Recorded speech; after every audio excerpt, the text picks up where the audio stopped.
Hey guys, tonight we're stepping back in time, way back, to a period often romanticized by horned helmets and epic sagas, the Viking Age. But forget the Hollywood glamour. We're going to plunge headfirst into the very real, very rough, and often brutally unfair daily life within a Viking longhouse. This wasn't some cozy, rustic cabin.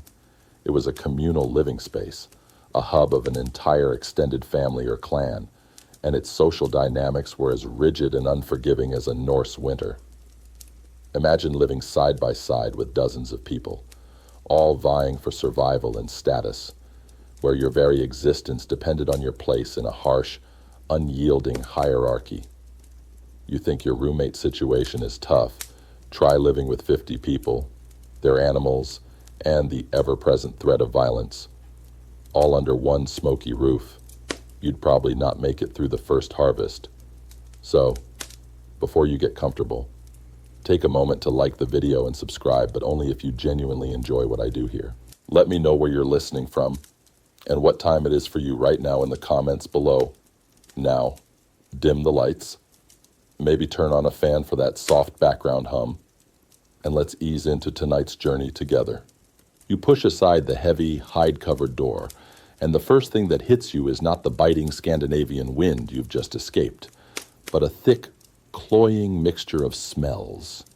This is stepping into the stench, the visceral reality of a Viking longhouse. Smoke. Perpetually escaping from the central hearth but never fully clearing. Stings your eyes and coats the back of your throat. It's an acrid scent, mixed with the greasy aroma of cooking meat, damp earth from the floor, and the unmistakable, pervasive smell of unwashed bodies. There's also the faint, musky odor of livestock. For this isn't just a human dwelling. It's a shared space with the family's animals, kept warm by their body heat during the brutal winters. You cough, trying to clear your lungs, but it's a losing battle. This is the air you'll breathe, day in and day out, for months on end. Your eyes, adjusting to the gloom, pick out the cavernous interior.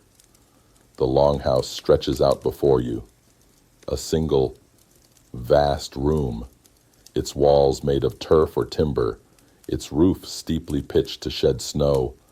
Light struggles to penetrate from smoke vents in the roof and perhaps a few small, unglazed window openings, leaving most of the space in perpetual twilight.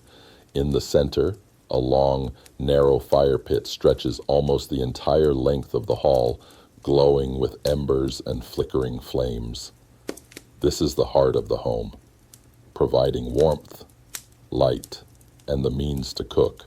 As your vision clears, you begin to discern the layout, and with it, the first clues to the brutal social ladder. Along the walls, raised earthen platforms or wooden benches are covered with furs and rough textiles. These are the sleeping and living areas, closer to the central hearth, where the warmth is greatest, are the more comfortable, well-appointed spots. Furs here are thicker, more luxurious, probably from a bear or a large deer. This is where the Jarl, the chieftain, and his immediate family would sleep, their faces bathed in the warm glow of the fire. Their position is literally and figuratively at the center of warmth, light, and power. Further down the hall, away from the prime spots, the sleeping areas become simpler, less adorned. Here lie the Karls, the free farmers and their families, who form the backbone of Viking society. Their furs are probably sheepskin, their blankets rougher wool. They are close enough to the fire for warmth, but clearly not at the pinnacle of comfort. Their position reflects their precarious status, free, yes, but still beholden to the Jarl and far from affluent. You might see a child cough from the smoke, or a woman stirring a simple porridge, their faces etched with the daily grind. At the very ends of the longhouse, or perhaps in a drafty, partitioned-off area near the main door, you find the starkest, coldest, and least comfortable sleeping places. Here, on bare earth or thin straw, lie the thralls, the enslaved men and women. They huddle together for warmth, their faces often showing the weariness and hopelessness of their station. No furs for them, just thin, threadbare blankets. Their proximity to the drafty door, their distance from the life-giving warmth of the fire, is a stark visual representation of their place at the very bottom of the social ladder. Their role is to be invisible, to serve, to endure. A common misconception about thralls is that they were always foreign captives. While many were, others were domestic debtors or individuals who lost their freedom through legal means, a subtle detail that highlights the internal fluidity of Viking society's lower rungs. The sounds of the Longhouse are a constant cacophony, the crackle and hiss of the fire, the murmur of conversations, the occasional squawk of a chicken, the low grunt of a pig kept in its stall at one end. Children cry, dogs bark, and the wind outside howls through the smoke hole. There's no privacy here. Every sound, every movement, every argument is public. You eat, sleep, work, and relieve yourself in close proximity to dozens of others. The lack of personal space is profound, demanding a constant suppression of individual desires for the sake of communal living. This forced intimacy, while providing some sense of community, also amplified every irritation and every conflict. During the day, the Longhouse transforms into a workshop. Women spin wool, weave cloth, and prepare food. Men mend tools, craft wooden implements, or sharpen weapons. The air fills with the rhythmic thump of a loom, the scrape of a knife on wood, the clang of a hammer. Everyone has a task, a role to play, and your role is determined by your place on that brutal ladder. A Jarl might oversee, a Karl might direct his small family, but a Thrall labors without complaint, without rest, often performing the most arduous and unpleasant tasks. This constant activity, though productive, offers little solace or escape. The hygiene, or lack thereof, is another unavoidable reality. Personal washing is minimal, often just a quick splash with cold water. Latrines are usually outside.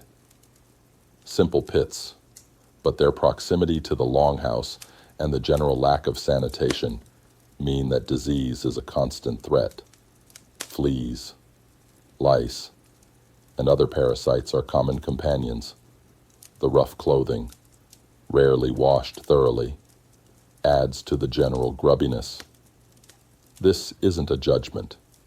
It's simply the reality of life in a pre-industrial, communal society where resources were scarce and understanding of germ theory non-existent. A common, if slightly uncomfortable, joke among modern historians is that if you could time travel to a Longhouse, the smell alone would probably send you back to the future. Even the food, while sustenance reflects the hierarchy, the Jarl and his family would eat the choicest cuts of meat, the freshest fish, and the finest bread, often served on wooden platters by thralls. Karls would get solid, nourishing fare, thick stews, roasted root vegetables, coarse bread, but likely less meat and fewer luxuries. Thralls would receive the scraps, the simplest porridges, barely enough to sustain their strenuous labor. You eat with your fingers, sharing communal trenchers, and quickly learn that hesitation means going hungry. The struggle for sustenance is real, and the pecking order is enforced even at meal times. This is your new reality, a constant negotiation of space, resources, and social standing, all within the confines of a single smoky, crowded room. Every interaction, every task, every shared meal reinforces the rigid lines of the social ladder. You learn quickly where you stand and the consequences of stepping out of line. The Longhouse isn't just a dwelling, it's a microcosm of Viking society, where the brutal realities of power, privilege, and subservience are played out in vivid, inescapable detail, day after grueling day. You've breathed the smoky air and felt the crowded reality of the Longhouse, a space where every physical discomfort underscores a brutal truth. At the apex of this social pyramid, commanding every aspect of life within these walls, sits the Jarl's iron fist. This is not just a title, it is absolute power, privilege, and responsibility, enforced by might and respected out of a blend of fear and necessity. Imagine the Jarl. He is not just the head of a household, he is the chieftain of a clan, perhaps even a small kingdom. His word is law within these walls, and often far beyond them. You see him at the head of the long table, the best cuts of roasted meat placed before him. His clothing is of finer weave, perhaps adorned with imported silver or amber beads, signaling his wealth and connections. He wears a heavy arm ring, likely a gift from a chieftain he pledged fealty to, or perhaps spoils from a successful raid. His very presence commands attention. When he speaks, conversations across the Longhouse quiet. When he gestures, hands move to obey. This is not a democracy. It is a system built on hierarchical command. His authority is rooted in several pillars. First, wealth. The Jarl controls the land, the largest herds, and the spoils of war. He owns the most valuable thralls, the finest weapons, and the ships that bring in plunder and trade goods. This wealth translates directly into power. He can host lavish feasts, cementing loyalty. He can reward his loyal followers with valuable items, creating a system of patronage. And he can simply buy what he needs, from more specialized tools to strategic alliances. You understand that your very ability to farm, to fish, to exist on this land is a direct result of his generosity and, more fundamentally, his ownership. Second, military might. The Jarl is typically a seasoned warrior, a leader in battle. He has a retinue of house Karls or personal guards, often skilled fighters who live and train within his longhouse. These aren't just decorative bodyguards. They are instruments of his will, ready to enforce his commands.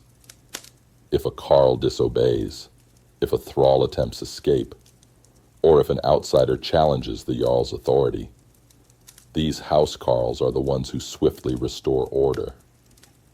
You see their sharp axes leaning against the wall, their mail shirts gleaming dully in the firelight.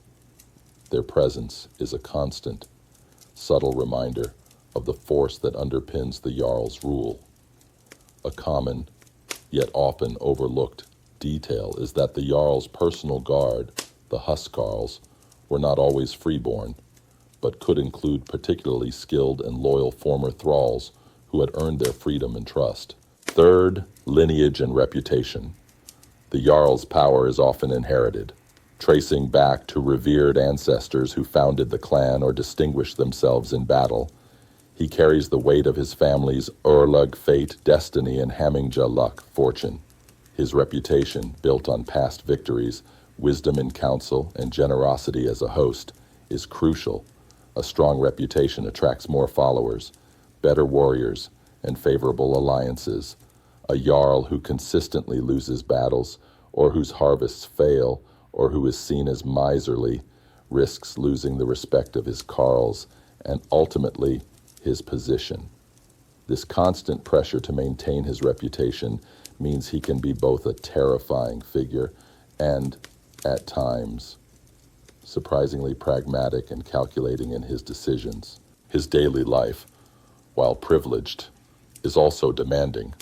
The Jarl is responsible for the well-being of everyone in the Longhouse. He presides over disputes, acts as a judge, and decides on punishments.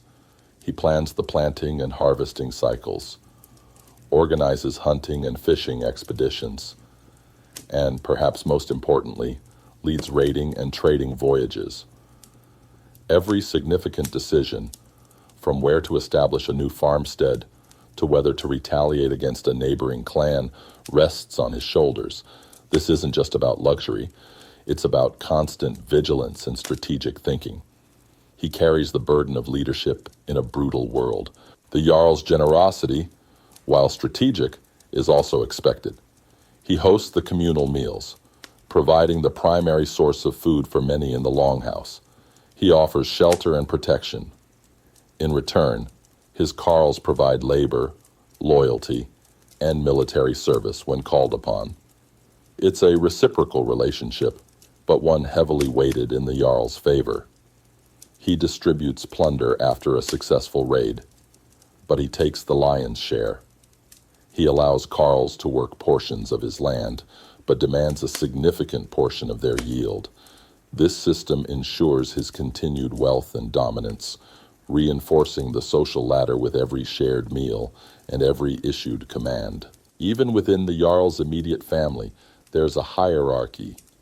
His wife, the Jarl's lady, holds significant power within the Longhouse, managing the household, overseeing the Thralls, and wielding influence over domestic matters. But her authority ultimately stems from her husband's position. Their children, particularly the sons, are groomed from an early age to understand their future roles, taught martial skills, and instilled with the values of honor and loyalty. They are afforded luxuries and opportunities denied to every other child in the Longhouse. The Jarl's justice, though absolute, is not entirely arbitrary. He often consults with his most trusted Karls, forming a rudimentary council. However, the final decision is his alone, and his judgment, while ideally fair, is always weighted by his own interests and the need to maintain order. Punishments could be severe fines, exile, or even death, often carried out publicly to serve as a stark warning. You learn to be very careful with your words and actions in his presence, for a slight offense could have disproportionate consequences.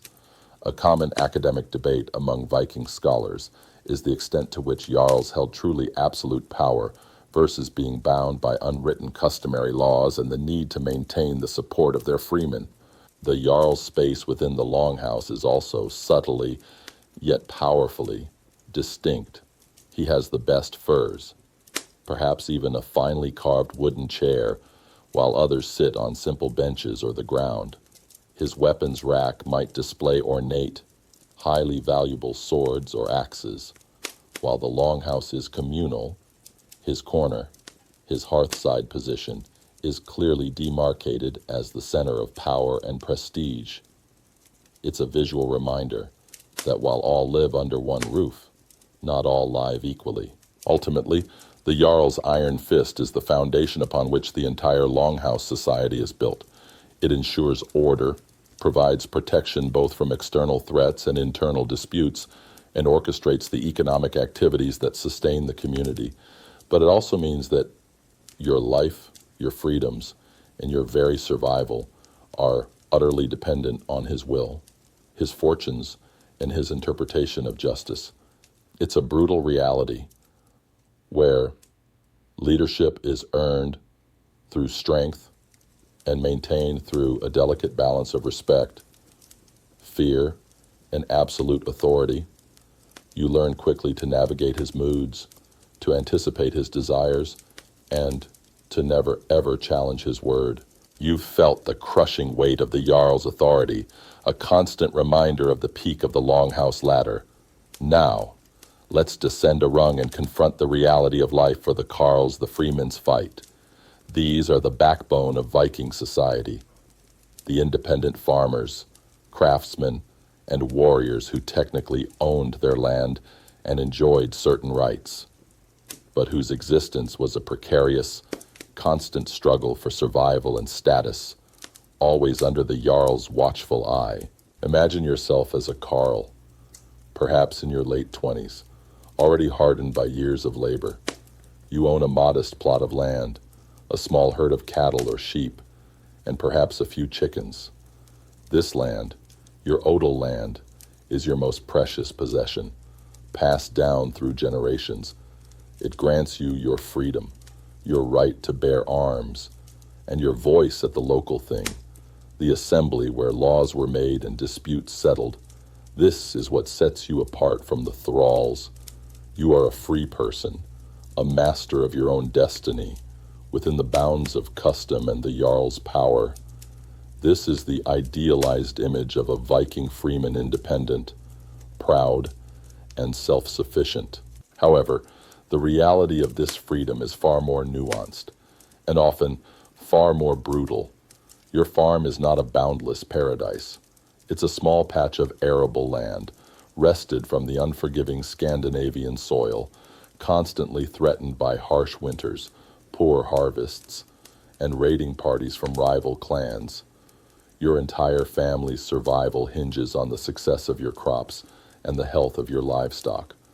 A single bad harvest, a sudden plague among your animals, or a severe storm could mean ruin, plunging your family into debt, potentially forcing you to sell your land, or even, in the direst circumstances, to sell yourself or your children into thralldom. The concept of debt bondage was a very real pathway to losing your freedom, a constant shadow lurking over the Karls' precarious independence. You spend your days engaged in relentless back-breaking labor, plowing rocky fields with an ox-drawn plow, sowing seeds by hand, scything hay in the short summer months, mending fences, repairing your turf-roofed house. The work is physically exhausting, from dawn till dusk, year-round. There are no machines, no shortcuts, just the raw power of your muscles and the simple tools you've crafted or inherited. Your hands are calloused, your back perpetually aching, and your face is weathered by sun and wind. This constant toil is the price of your freedom, the daily fight to retain your meager independence. Beyond farming, you must also be a warrior. As a Karl, you are expected to own weapons, a spear, a shield, perhaps an axe or a sword if you are fortunate, and to answer the Jarl's call to arms. When the long ships gather for a raid, you are expected to join. This isn't for glory, primarily, but for survival. Successful raids bring plunder, which can supplement meager harvests, provide goods for trade, or simply prevent your own lands from being raided by others. But joining a raid means risking your life, leaving your family vulnerable, and potentially returning wounded. Or not at all. It's a fundamental part of the Karl's identity: farmer and fighter, provider and protector. A fascinating detail here is that the quality of a Karl's weapons and armor directly reflected their wealth and status. A simple spear and wooden shield were common, while a chainmail shirt and decorated sword would be the envy of many. Your status as a freeman gives you rights, but these rights are often conditional and always subject to the Jarl's ultimate authority. You have a voice at the thing, the local assembly where community matters are discussed and disputes are aired. You can bring a complaint against another Karl or even against a thrall, but the Jarl presides over the thing, and his influence, his wealth, and his personal following often ensure that his will, directly or indirectly, prevails. Justice, while a concept, was often a reflection of power dynamics. If you angered the Jarl or challenged his authority too openly, your rights could quickly become meaningless. Some academic debates still center on the true level of autonomy and individual rights held by Karls, with some historians arguing their freedom was more theoretical than practical, given the overwhelming power of the Jarls. The constant need to maintain alliances and good relations within the community is another silent struggle. You rely on your neighbors for help with large tasks like building a barn or bringing in a big harvest. You depend on the communal defense of the settlement. This means navigating complex social dynamics, avoiding feuds, and participating in gift-giving and reciprocal favors. A slight, an insult, or a failure to uphold your end of a bargain could lead to social ostracization, which, in a tight-knit community, could be as devastating as physical injury. Your reputation, your hilding, is everything. Losing face could mean losing allies, and ultimately, losing your ability to survive. Marriage is not just about love, it's a strategic alliance, a way to build connections and strengthen your family's position. Daughters are married off to seal alliances with other Karl families or with lower-ranking members of the Jarl's retinue. Sons might be sent to serve a powerful Jarl in another region, gaining experience and building their own reputation. These choices are driven by economic and social necessity, a cold calculation of benefit and risk, rather than personal preference. Even the architecture of the Longhouse reinforces your place. While you have your designated sleeping area, it's not truly private. The Jarl's space is at the heart, the warmest, best-lit section. Your spot, further down the benches, is warmer than the Thralls' corner, but still susceptible to drafts and the general chaos of communal living. You are part of the collective, but clearly not at its center of power or comfort. The unspoken rule is always evident. Your comfort is secondary to the Jarls. The social ladder within the Karl class itself is a constant, subtle competition. You compare your herd to your neighbors, the quality of your tools, the number of successful hunts or raids you've participated in. There's a constant drive to accumulate more land, more silver, more prestige. This isn't just greed, it's a form of security. More wealth means a buffer against bad times, more influence at the thing, and a better chance for your children to thrive. It's a relentless upward climb, or at least a desperate struggle not to slide down. This constant striving for status and security often leads to feuds. A perceived insult, a cattle theft, a dispute over land boundaries, any of these could escalate into a generations-long cycle of revenge. As a Karl, you are expected to defend your family's honor, to participate in blood feuds if necessary, even if it means risking your life and the well-being of your entire family. These feuds are brutal, often leading to tragic loss of life, but they are an inherent part of the social fabric, a dark dance of honor and retribution. A typical historical saga often recounts the intricate web of obligations and retributions that fueled these deadly feuds among Karls. Ultimately, the life of a Karl is a paradox of freedom and constraint. You are free, yes, but free to struggle, free to fight, and free to risk everything for survival and status. Your independence is hard-won and constantly threatened by nature, by rival clans, and by the subtle yet pervasive power of the Jarl above you. It's a life of brutal labor, constant vigilance, and an unyielding commitment to honor and family, all played out on the precarious rungs of the Viking social ladder.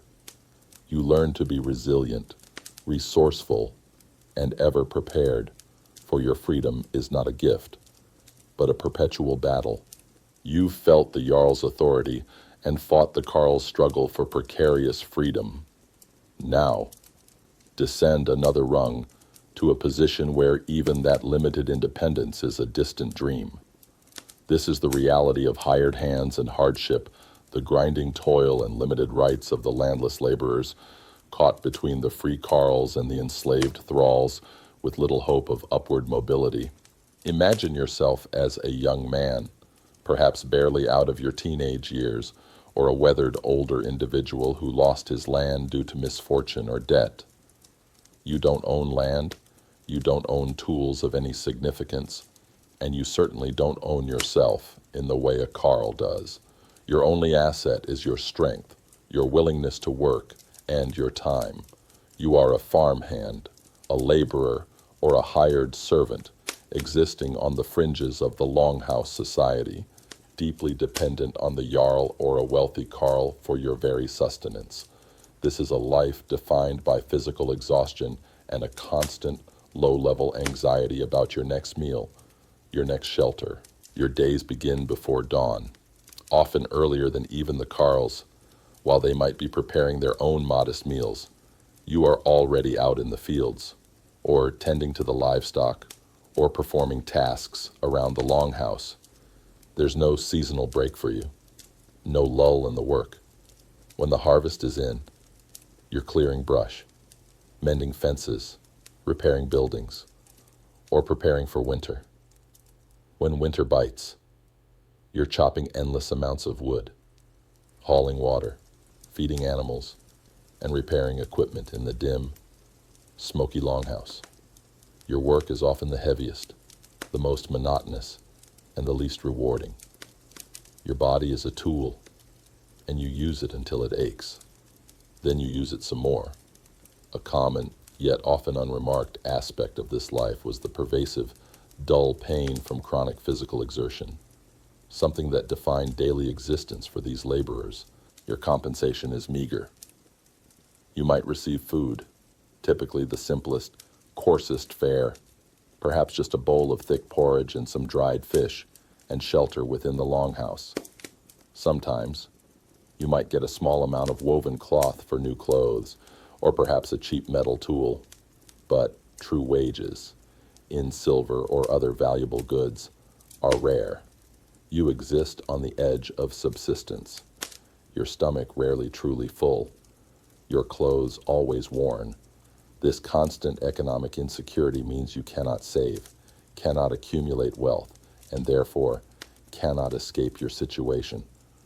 The dream of one day owning your own land, of becoming a Karl, is almost always just that, a dream. Your rights are severely limited. While you are technically free, you are not a thrall. You cannot be bought or sold. Your freedom is largely theoretical. You cannot leave your employer without risking starvation or exposure. You cannot refuse work, no matter how arduous or unpleasant. You have no voice at the thing, no say in community matters, and little recourse if you are mistreated by your employer. If a Karl assaults you, your ability to seek justice is severely curtailed. Your word holds little weight against that of a land-owning freeman. You are beholden, utterly dependent, and therefore easily exploited. This legal gray area between true freedom and outright slavery made your position particularly vulnerable. Social interaction is also constrained. You are not a guest at the Jarls' table, nor are you an equal among the Karls. You eat after them, often separate, taking what's left. Your conversations are brief, focused on instructions and tasks. You are seen as a tool, a pair of hands, rather than a full member of the community. This social marginalization contributes to the sense of isolation, even within the crowded longhouse. You live among people, but you are not truly of them. A subtle, yet powerful, indication of this social isolation was that hired hands were often excluded from the more intimate family rituals or storytelling sessions that cemented bonds among Karls. The living conditions are the harshest among the non-Thrall population. Your sleeping spot might be near the drafty door, or in a less desirable corner of the longhouse, closer to the animals. Your furs are sparse, your blankets thin. You feel the cold more acutely, the damp earth beneath you. Privacy is non-existent, but then you have nothing to hide. Your life is an open book of toil and struggle. The prospect of marriage, of starting your own family, is a difficult one. Without land or significant wealth, finding a suitable partner who would tie their fate to yours is a challenge. If you do marry, your children will inherit your landless status, condemned to the same cycle of unending labor and dependence. This perpetuation of poverty across generations is a brutal reality, a heavy burden on your shoulders. It's not just your own hardship, but the inescapable future you see for your offspring. The seasonal nature of work could also create periods of intense hardship.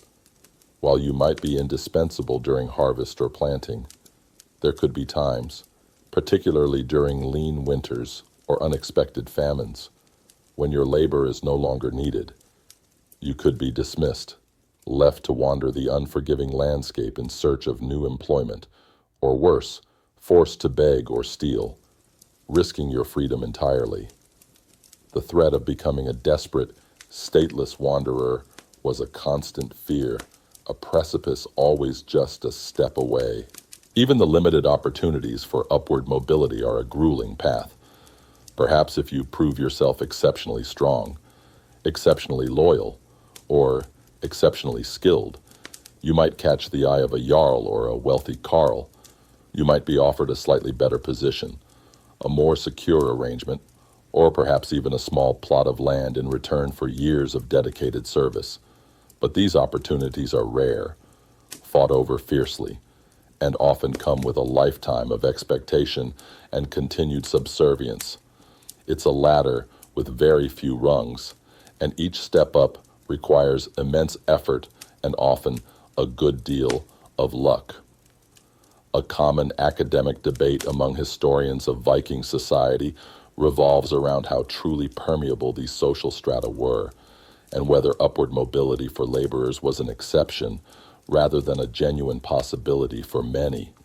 The life of a hired hand is a stark reminder that freedom, in Viking society, was inextricably linked to land and ownership. Without it, you existed in a liminal space, technically not property, but lacking the true autonomy and security of a freeman. Your life was a constant negotiation of hardship, a relentless grind, driven by the sheer necessity of survival. You were a vital cog in the machine of the Longhouse economy, but one that was easily replaced, easily exploited, and perpetually bound to the brutal rhythm of unending labor. You existed, but you did not truly thrive. You've seen the relentless grind of the hired hand, just a step above the absolute bottom. Now, steel yourself, because we're descending to the darkest rung of the Viking Longhouse ladder, the Thralls' lives of brutal bondage. These are the enslaved men and women, stripped of all rights, possessions, and often even their names, living in a dehumanizing reality of utter powerlessness. Imagine waking before dawn, if you even truly slept. Your bed is a thin scattering of straw on the cold, damp earth near the draftiest end of the longhouse, closest to the door where the biting winds constantly seep in. Your body aches from the previous day's ceaseless toil, every muscle protesting, but there is no time for rest, no moment of respite. You hear the Jarl stir in his comfortable furs, or a Karl rise to tend to his own affairs. For you, the thrall, the day begins the moment your master or mistress decrees it. You are roused not by an alarm, but by a shout, a kick, or the harsh prod of a stick. This is your reality. Your life is not your own. Your first task is often the most unpleasant.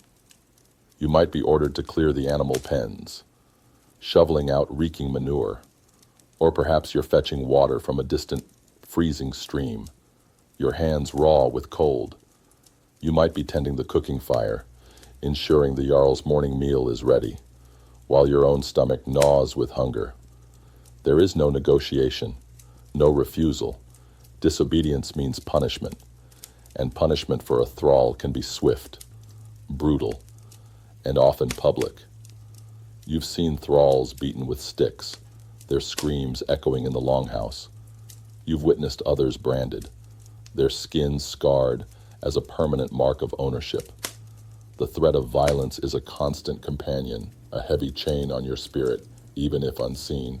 Your clothing is coarse, often patched and threadbare, offering little protection against the elements. You own no personal possessions of value. Even the clothes on your back belong, implicitly, to your owner. You eat only what you are given, typically the scraps from the Jarls or Karls' table, the burnt bits, the gristle, the plainest porridge. Your portions are small, just enough to sustain your labor, never enough to truly satisfy. Hunger is a familiar sensation, a constant dull ache that accompanies every waking moment. You learn to eat quickly, without complaint. lest even these meager rations be withheld as punishment. A common yet chilling historical detail is that some thralls were deliberately underfed to weaken them and prevent escape attempts, making their already arduous lives even more brutal. Your labor is unending. You are the hands, the feet, the raw muscle of the longhouse. You haul wood, draw water, grind grain, clean floors, spin wool, weave cloth, tend to livestock, and work the fields. If you are strong, you might be tasked with heavier work, like felling trees or building. If you are skilled, you might be put to work crafting simple items. But any profit from your skill belongs entirely to your owner. There are no breaks, no holidays, no days off for sickness unless you are so ill you literally cannot move. Your body is a commodity, used until it breaks, then replaced. The dehumanizing aspect of thralldom is profound. You are treated not as a person, but as property, like a tool or an animal. You can be bought, sold, traded, or even gifted. You have no legal rights. Your testimony in a dispute holds no weight. If you are injured, your owner might care only insofar as it impacts your ability to work. If you are killed, it is viewed as damage to property, not the loss of a human life. Your name, if you even have one, holds no significance beyond identification. Your identity is defined by your servitude. This utter lack of agency, of self-determination, is perhaps the cruelest aspect of your existence. Academic debates sometimes discuss whether Viking thralls had any unwritten customary rights or protections, even minimal, or if their status was truly one of absolute chattel, with most evidence pointing towards the latter. Sexual exploitation was also a brutal reality for female thralls. They had no bodily autonomy, completely at the mercy of their male owners or other free men in the longhouse. Any children born to a thrall woman were automatically thralls themselves, perpetuating the cycle of bondage across generations. This grim reality underscores the complete lack of protection and inherent vulnerability of enslaved women in Viking society. It's a stark reminder that the brutal social ladder extended to the deepest, most personal aspects of life. Escape is a perilous, almost impossible dream. If you run, where do you go? You have no family to return to, no land, no resources.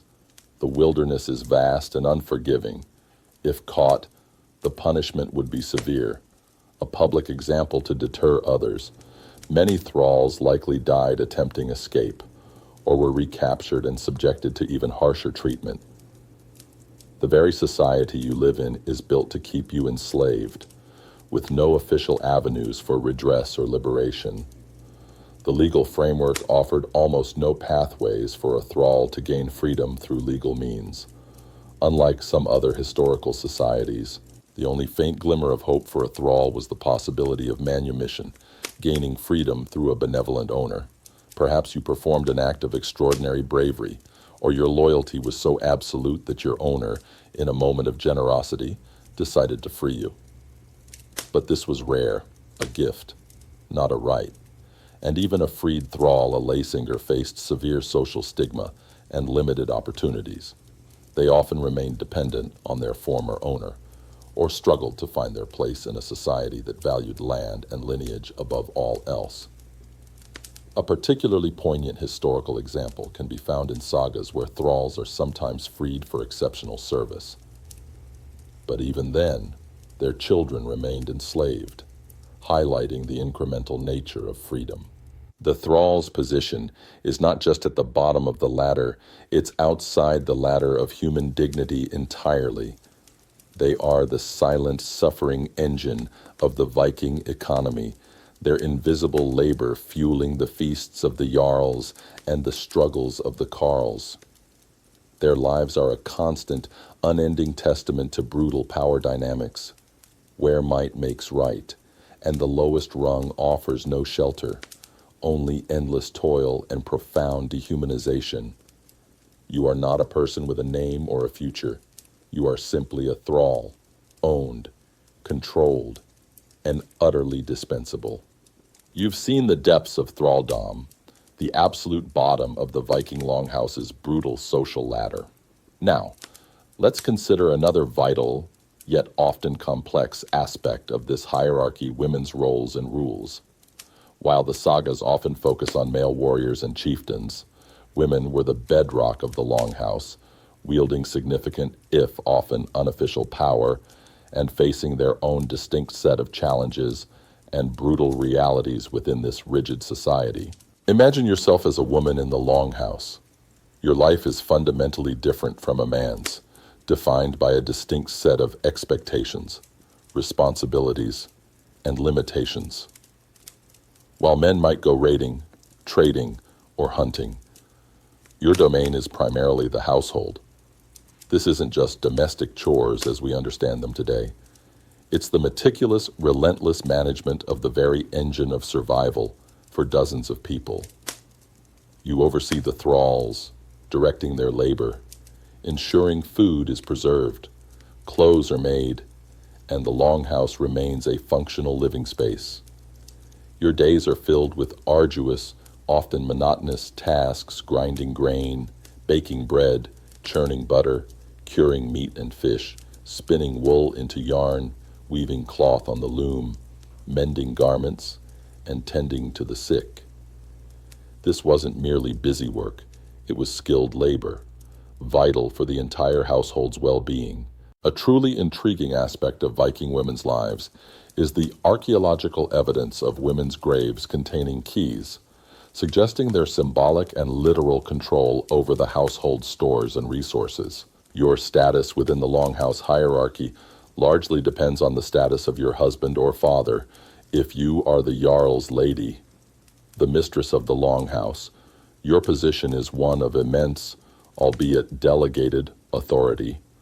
You command the thralls, manage the household economy, and dispense hospitality to guests. You might even hold the household keys, a symbolic and practical representation of your control over the Longhouse's wealth and provisions. You sit beside your Jarl at feasts, perhaps wearing finer jewelry, and your children are assured a prominent future. Your influence extends to advising your husband, perhaps even overseeing his wealth when he is away on raids. However, your power, while significant, ultimately derives from your male counterpart. Should he die, your position, and that of your children, could become precarious. If you are the wife of a Karl, your life is a constant partnership of labor and survival. You work alongside your husband in the fields during planting and harvest, but your primary focus remains the household. You raise the children, manage the small stores, and perhaps tend to a small garden. Your independence is tied to your husband's ability to maintain his odal land. A bad harvest or a debt could mean losing everything, including your family's status. While you have agency within your own household, your standing in the broader community is dictated by your family's fortunes. You are less likely to have thralls to command, meaning your own hands are constantly engaged in arduous labor. For a woman who is a hired hand, her life is defined by unrelenting toil. Much like her male counterparts, she might serve as a maid, a dairymaid, or a general laborer within a wealthy Karls or Jarls household. Her rights are minimal, her compensation meager, and her prospects for marriage or upward mobility are slim. She faces all the hardships of the Longhouse with virtually none of its comforts or protections. Her position is one of profound vulnerability, particularly if she is unmarried or without male kin to advocate for her. And for a female thrall, life is a constant nightmare of brutal exploitation. She has no rights, no protection, and no control over her own body. She is subject to constant labor, sexual exploitation, and arbitrary violence. Her children, if she has any, are born into slavery, perpetuating her tragic lineage. Her existence is one of complete dehumanization, living at the very bottom of a ladder where dignity is a foreign concept. This absolute lack of autonomy was a horrifying reality for enslaved women. Despite these differing realities, all women in the Longhouse, regardless of status, faced certain common challenges. Childbirth was incredibly dangerous, a frequent cause of death for both mother and child.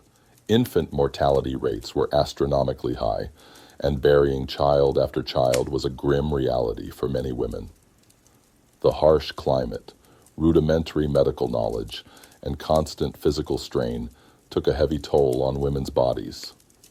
A humorous, though grim, Viking proverb might have been, "A woman's strength is measured not by her sword, but by the number of winters she survives motherhood." Marriage, for women, was rarely a matter of personal choice or romantic love.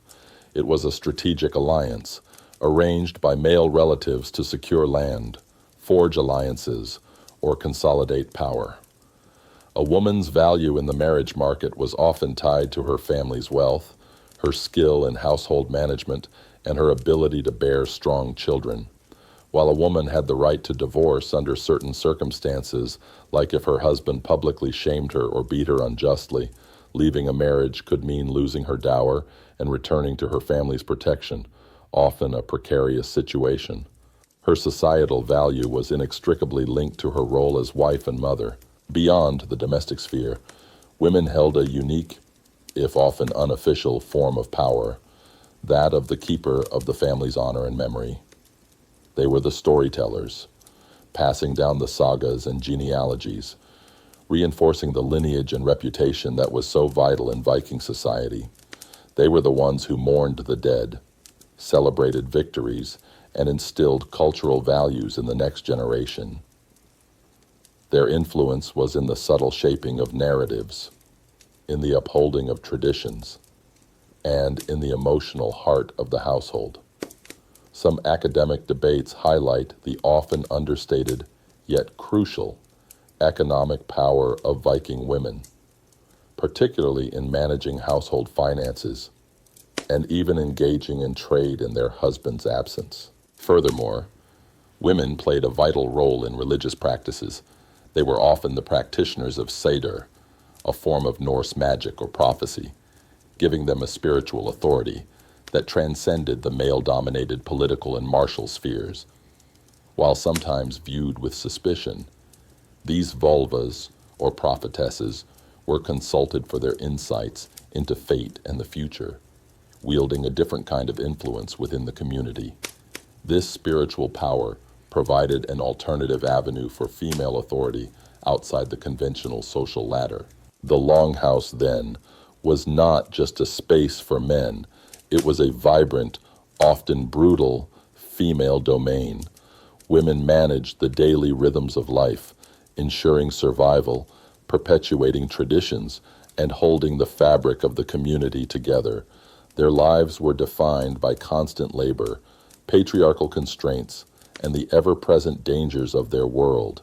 Yet, within these brutal realities, they carved out roles of indispensable importance, wielding a quiet strength and a unique form of power that, while often overlooked in the grand sagas of male conquest, was absolutely essential for the very survival of Viking society.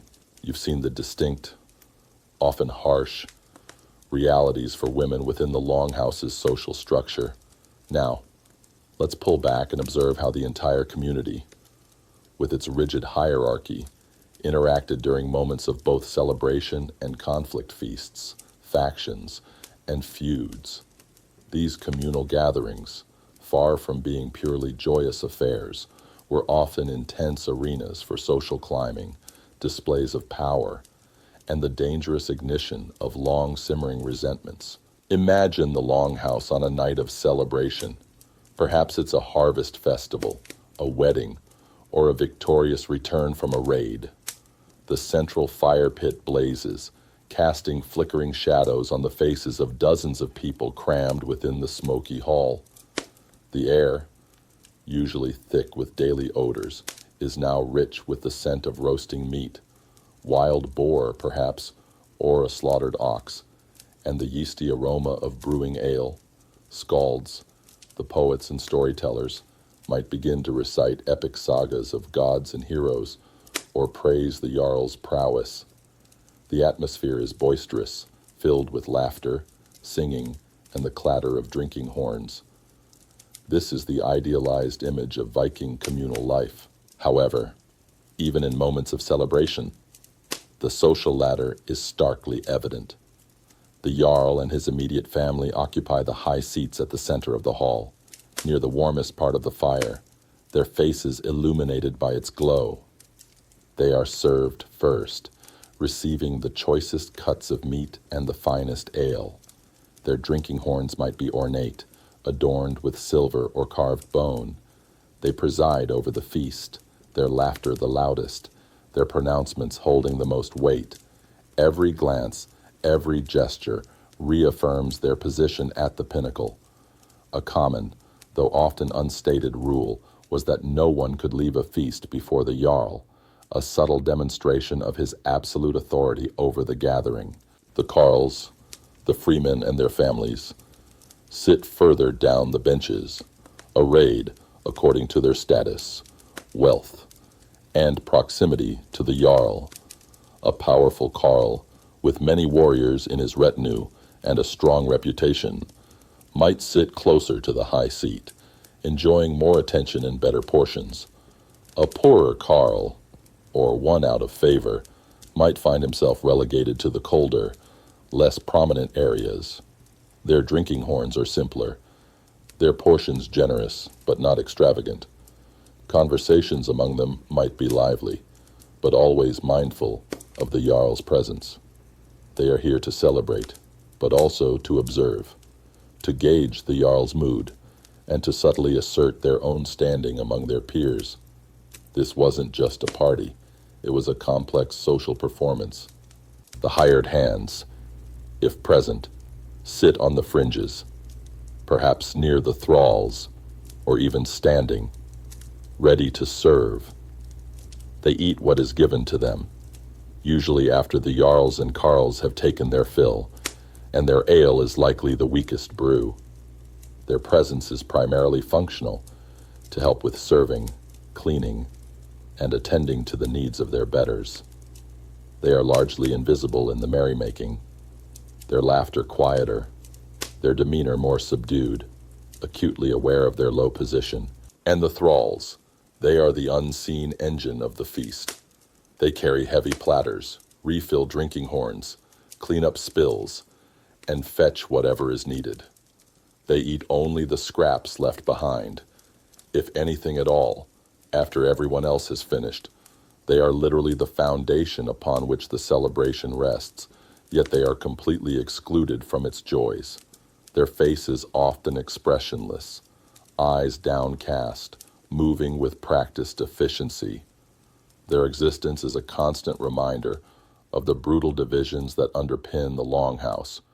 A truly grim historical detail is that sometimes, particularly during large celebrations, a thrall might be sacrificed to honor the gods or the fallen, underscoring their utter dispensability. But feasts weren't just about food and drink. They were crucial arenas for factions to form and for tensions to escalate into feuds.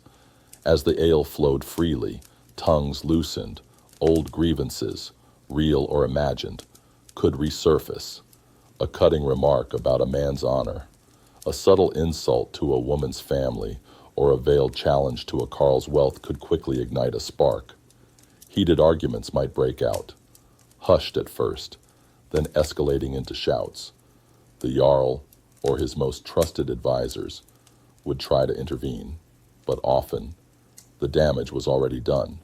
These conflicts weren't mere squabbles. Honor was paramount in Viking society, and an insult, if not immediately avenged, could lead to a loss of hilding reputation for an entire family.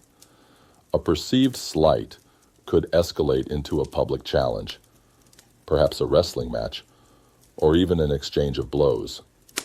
If blood was drawn, the situation became far more serious, potentially leading to a formal feud, a cycle of vengeance that could last for generations and decimate families.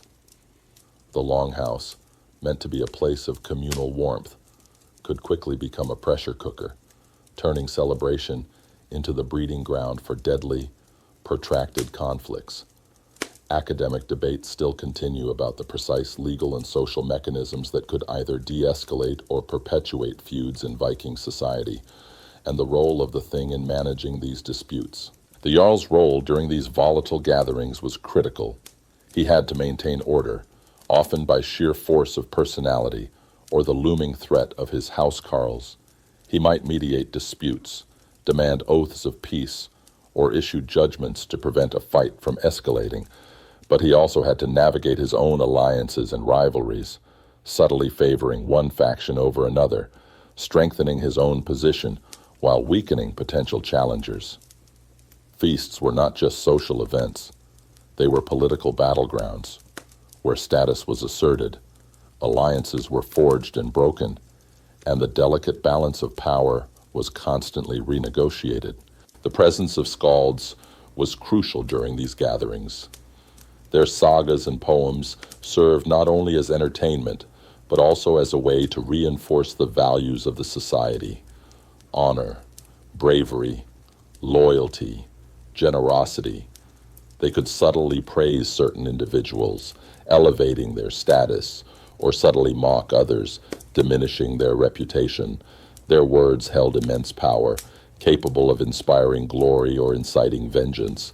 A well-placed verse could soothe ruffled feathers or, conversely, fan the flames of a brewing conflict. It's a subtle form of social control, a reminder that even entertainment was entwined with the brutal realities of the social ladder. Even the architecture of the Longhouse, with its single open hall, meant there was no escape from these social dynamics. You couldn't retreat to a private room to avoid a tense conversation or a brewing conflict. You were always on display, always part of the collective, and always subject to the scrutiny of others. This constant public living amplified every success and every failure, every honor and every shame. A humorous yet telling detail might involve a character in a saga trying to subtly avoid a particularly aggressive relative at a feast by strategically placing themselves near the furthest, smokiest part of the hall. Ultimately, feasts in the Viking Longhouse were a microcosm of the entire society, a dynamic, often brutal, interplay of power, status, and human emotion. They were moments of shared joy, but also intense social pressure, where the rigid lines of the social ladder were both celebrated and, at times, violently tested. You learned to read the room, to guard your words, and to understand that even the most festive occasion could quickly turn into a dangerous dance of factions and the genesis of deadly feuds. Survival in the Longhouse meant not just physical strength, but acute social intelligence and an unwavering awareness of your place on that brutal ladder. You've witnessed the tense social dances of feasts and the dangerous undercurrents of feuds.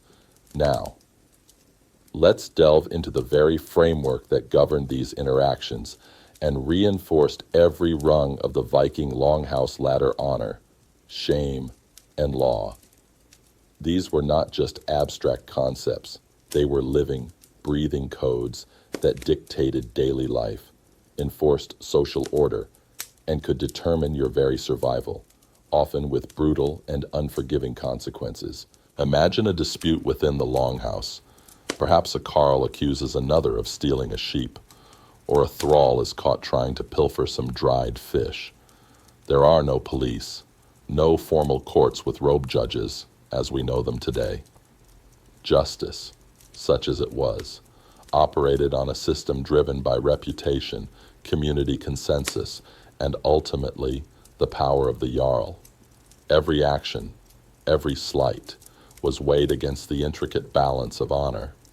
Your honor, the honor of your family, and even the honor of your Jarl was a tangible asset, more valuable than any piece of silver. To lose honor, to suffer shame, was a fate often considered worse than death. Imagine being publicly ridiculed, being called a nithing, a worthless coward, at the thing. This wasn't just an insult, it was a devastating blow to your social standing, stripping you of respect, making it difficult to find a spouse, secure alliances, or even be taken seriously in a dispute. A man who lost his honor might be shunned, effectively exiled without leaving his home, a living ghost within the community. The fear of shame was a powerful deterrent, often more effective than any physical punishment. A common historical anecdote tells of a saga character choosing a glorious death in battle, rather than live with the shame of perceived cowardice, illustrating the extreme value placed on honor. The law in Viking society was primarily customary law, passed down through generations, often unwritten, but universally understood. It was applied and interpreted at the local thing, the assembly where all free men had the right to speak. Imagine standing before the assembled community, perhaps accused of a minor infraction or seeking redress for a wrong committed against you. The Jarl or a respected law speaker would preside, but the community itself, the gathered Karls, held significant sway. Your ability to present your case eloquently, to gather witnesses, and to gain the support of powerful allies was crucial. This wasn't a system based on abstract legal principles, but on social influence and collective judgment. For the Jarl, upholding the law and maintaining his own honor was paramount. He was the chief lawgiver and enforcer, expected to be wise in judgment and firm in action.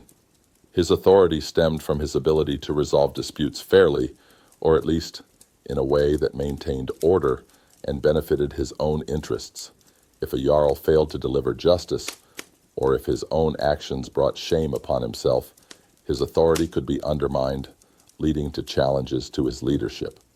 His rule was an iron fist, but one that ideally operated within the bounds of accepted custom and the expectations of his freemen. For the Karls, the freemen, the law provided a framework for their precarious independence. It protected their odal land, guaranteed their right to bear arms, and offered some recourse against injustice. However, justice was rarely delivered through impartial means. If you were wronged, you might seek compensation vergilde from the perpetrator, a payment to atone for the injury. But if the perpetrator refused, or was too powerful, you might be forced to resort to self-help, a blood feud. This was the brutal reality of the law's limits if formal justice failed. Personal vengeance often took over, leading to cycles of violence that could decimate families. The concept of outlawry was the most severe legal punishment, stripping an individual of all rights and protection, essentially making them fair game for anyone to kill without consequence. This stark consequence reinforced adherence to the law, such as it was. Academic debates frequently explore the tension between formal legal mechanisms and the pervasive practice of blood feuds in Viking society, and how effectively the Thing system managed to contain or resolve these conflicts. For Thralls, the law offered virtually no protection. As property, they had no honor to defend, and their shame was simply their enslaved status. If a thrall was wronged, say, beaten unjustly or killed by someone other than their owner, it was seen as damage to the owner's property, not an injustice to the thrall themselves. The thrall could not bring a case, could not testify.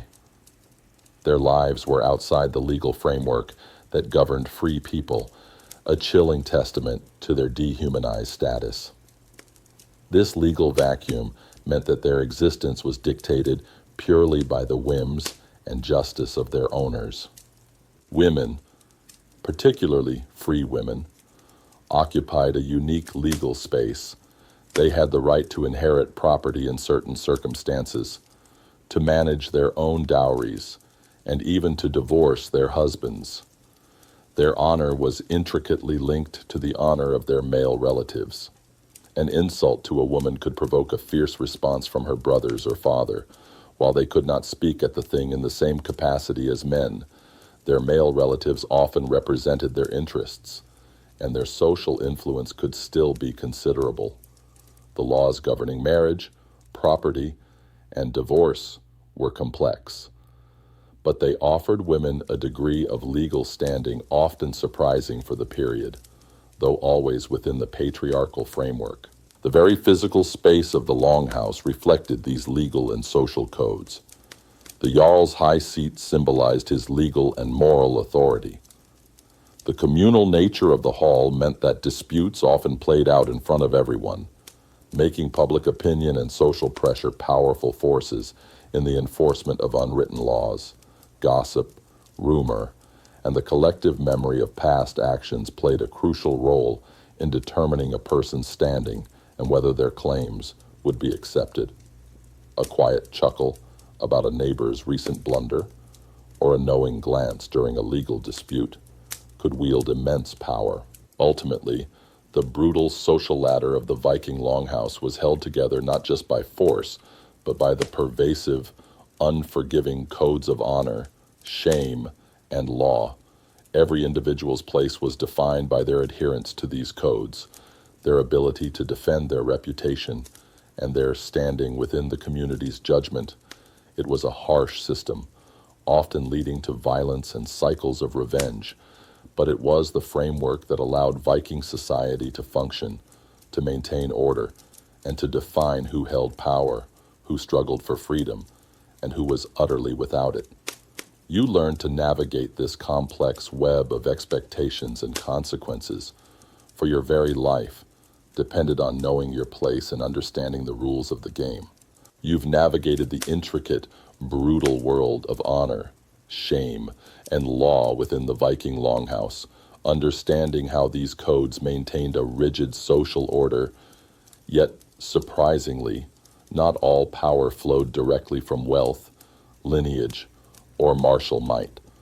There were figures who occupied unique, often precarious, positions on the social ladder, wielding influence through their intellect, their connection to the unseen, or their specialized skills, the seer, the skald, and the sword. Imagine the Longhouse on a cold, dark winter night. The wind howls outside, rattling the turf walls. Inside, the usual bustle has quieted, replaced by an expectant hush. All eyes turn to a figure, often a woman, hunched over a small, smoldering brazier, murmuring incantations. This is the seer, the vulva or sidekona, a practitioner of cider, a form of Norse magic or prophecy. Her power is derived not from brute strength or inherited land, but from her perceived ability to glimpse the future, to commune with spirits, and to interpret omens. The air around her seems to thicken, charged with an eerie energy. Her insights are sought by the Jarl himself before a raid, a marriage, or a significant journey. She might foretell success or doom, offer cryptic advice, or warn of hidden dangers. Her words, though sometimes unsettling, carry immense weight, for they are believed to be whispers from the gods or from fate itself. Her position is unique. She is respected, even feared, but also kept at a certain distance. She might not own land, nor participate in physical labor, yet she can command silence from the mightiest warriors. Her influence is profound, potentially swaying decisions that affect the entire community. However, her power is also precarious. If her prophecies consistently fail, or if she is perceived as meddling too much in worldly affairs, her reputation can crumble, turning respect into suspicion or even hostility. She walks a fine line between spiritual authority and social ostracization. A common, yet unsettling, historical detail is that some seers were believed to enter a trance-like state during their prophecies, sometimes interpreted as being possessed by spirits, adding to their mystique and fear. Then there is the skald. Imagine a feast, the ale flowing, the atmosphere growing boisterous. Amidst the revelry, a man stands, perhaps near the central hearth, and begins to recite. His voice is rich, resonant, weaving intricate verses of battles, heroes, and the genealogies of kings. This is the skald, the court poet. His weapon is not the axe, but words. His skill lies in his ability to craft complex drotkvet court meter poetry, remembering countless sagas and weaving new ones that glorify the Jarl, celebrate his victories, and immortalize the deeds of his ancestors. He is the living memory of the clan, the custodian of their triumphs and their honor. The skald's power is subtle but immense. He can elevate a man's reputation to legendary status, or subtly diminish a rival through a well-placed, sarcastic verse. His words shape public opinion, inspire courage in battle, and soothe tensions after a conflict. He is often a trusted advisor, a companion on journeys, and a chronicler of events. He might not possess material wealth, but his influence over the Jarl's image, and thus his power, is significant. However, like the seer, his position depends on his skill and his ability to please his patron. A skald who angers the Jarl, or whose poetry fails to impress, can quickly find himself without patronage, a wanderer with only his verses for company. He walks a tightrope between flattery and truthful but tactful storytelling. Academic debates still rage about the true extent of skaldic influence on political decisions, and whether they were merely entertainers or powerful propagandists. And finally, the sword. This isn't just any sword or any warrior. This refers to the exceptionally skilled, often landless, professional warrior, a huskarl or a renowned mercenary. Imagine a man whose only loyalty is to his blade, and to the Jarl who commands him. He might be a thrall who earned his freedom through unmatched prowess, or a younger son of a Karl with no inheritance, forced to make his way by force of arms. He is not defined by land or lineage, but by his absolute mastery of combat. His presence in the Longhouse is a constant reminder of the Jarl's military might, and a silent threat to anyone who might consider disobedience. His influence comes from his indispensable skill in battle. When the Jarl calls for a raid, this sword is at the forefront, leading the charge, protecting his lord, and striking fear into the hearts of enemies. His reputation for ferocity and loyalty is legendary. He might not speak much, but his silence is often more intimidating than any boast. The Jarl relies on him implicitly for protection and enforcement. However, his power is entirely dependent on his physical capabilities and the Jarl's need for his services. Should he be gravely wounded, or simply grow old and lose his edge, his status could vanish. His loyalty, while fierce, is ultimately transactional, paid in silver, honor, and the spoils of war. A humorous, if dark, Viking saying might be that a sharp sword needs a steady hand, and a steady hand needs a full stomach. Acknowledging the pragmatic needs of these elite warriors, these three figures, the seer, the skald, and the sword, represent fascinating deviations from the typical social ladder.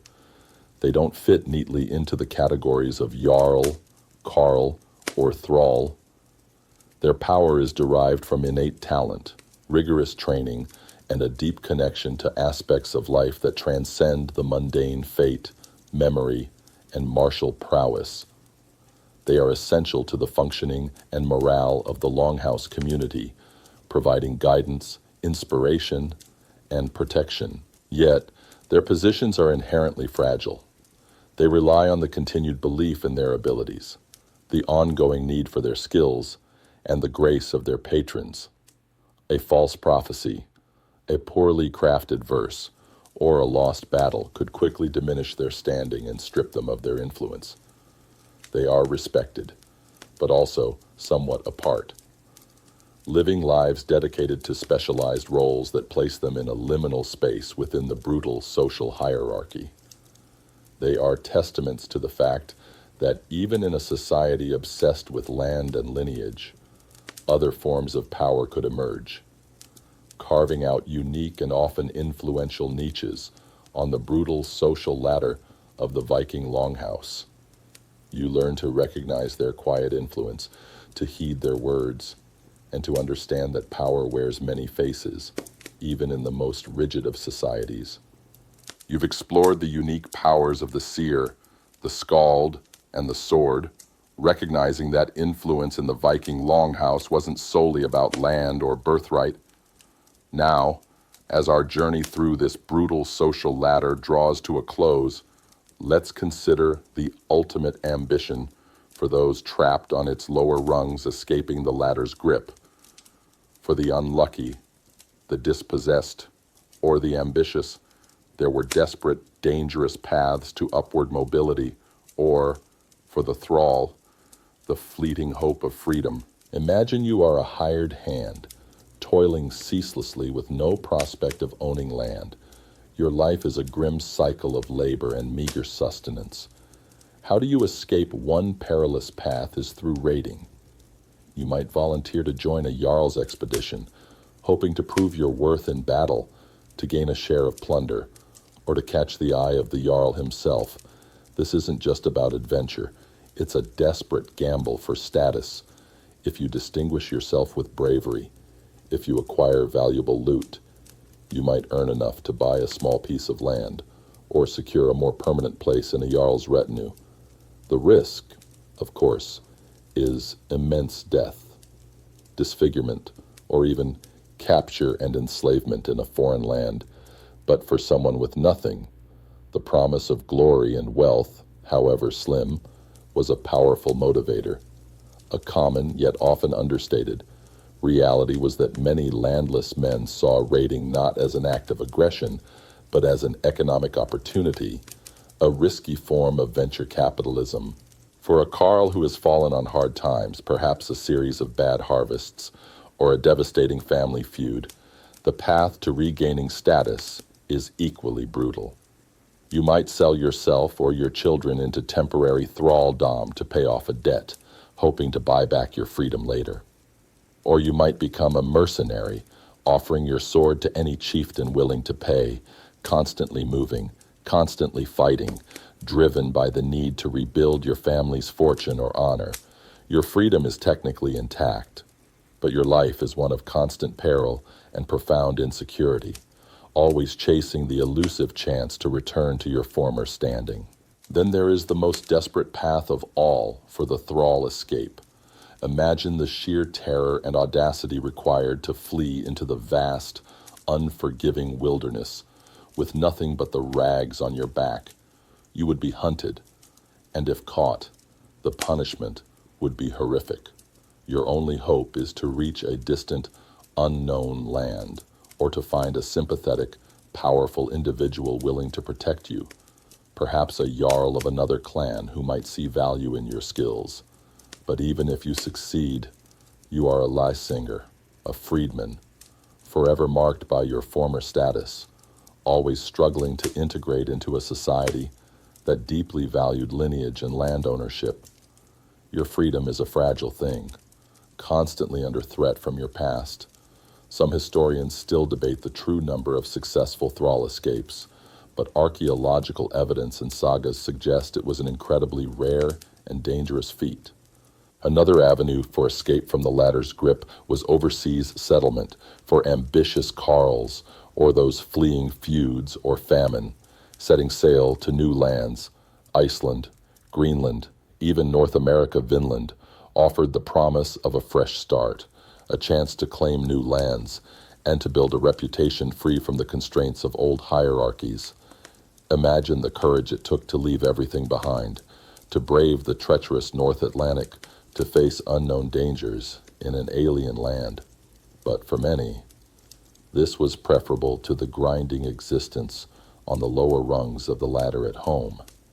Here, strength, resilience, and ingenuity, rather than birthright, could truly define your success. It was a high-stakes gamble, but one that offered the ultimate form of upward mobility. A humorous, yet Telling detail from the sagas mentions new settlers in Iceland being quite disdainful of the old aristocratic hierarchies from Norway, seeing themselves as building a more egalitarian society, at least initially, for women, particularly those of lower status. Escaping the latter's grip was even more challenging. Their primary path to upward mobility was often through a strategic marriage, but this required the cooperation of male relatives and often some existing family wealth. For a thrall woman, the only hope was manumission, a rare act of grace from her owner, or a clandestine escape. Even a woman with exceptional skills, perhaps as a weaver or a healer, would rarely accumulate enough independent wealth or influence to fundamentally alter her social standing without a powerful male protector. Their pathways to escape were often more subtle, relying on social navigation and personal favor, rather than direct confrontation or outward ambition.